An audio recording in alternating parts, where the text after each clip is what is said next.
টিপু, আমরা মাত্রই আহমেদ আজম খানের কথা দর্শকদের জানাচ্ছিলাম। খালেদা জিয়ার অবস্থা অত্যন্ত ক্রিটিক্যাল, তিনি যেমনটি বলছিলেন। আপনি যেহেতু এখানে আছেন, অন্য কারো মাধ্যমে বা চিকিৎসকের মাধ্যমে তার সবশেষ পরিস্থিতি সম্পর্কে কিছু জানতে পারলেন কি?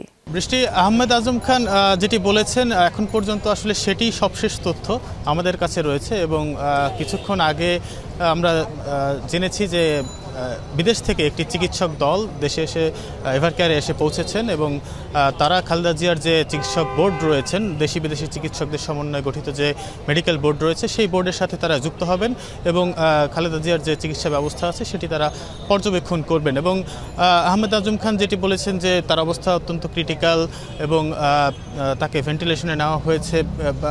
যদিও এই তথ্যটা পরবর্তীতে বিএনপি থেকে যেটি বলা হয়েছে যে আহমেদ আজম খানের কথা বা খালেদা জিয়ার চিকিৎসার ব্যবস্থার বিষয়ে যেন তার ব্যক্তিগত চিকিৎসক জেড এম জাহিদ হোসেন তার কথাই যেন সবসময় গণমাধ্যম প্রচার করে, সেই জন্যই কিন্তু বিএনপি থেকে অনুরোধ করা হয়েছে।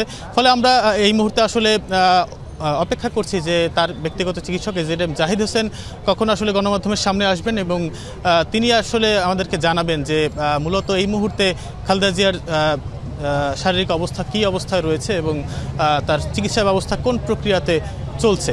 ফলে বলাই যায় যে এবং অন্যান্য দিনের মতো প্রায় 8 দিন ধরে আসলে এই অবস্থা চলছে, এবং আপনি জানেন যে বিএনপির অনেক নেতাকর্মীরা তাদের দলীয় নির্দেশনা থাকা সত্ত্বেও কিন্তু এই হাসপাতালের সামনে অবস্থান করছেন।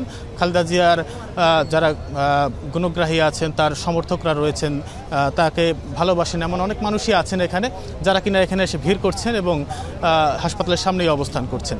বৃষ্টি, শুনছিলাম আমরা এবং দেখছিলাম সেখানকার অবস্থা। ধন্যবাদ টিপু।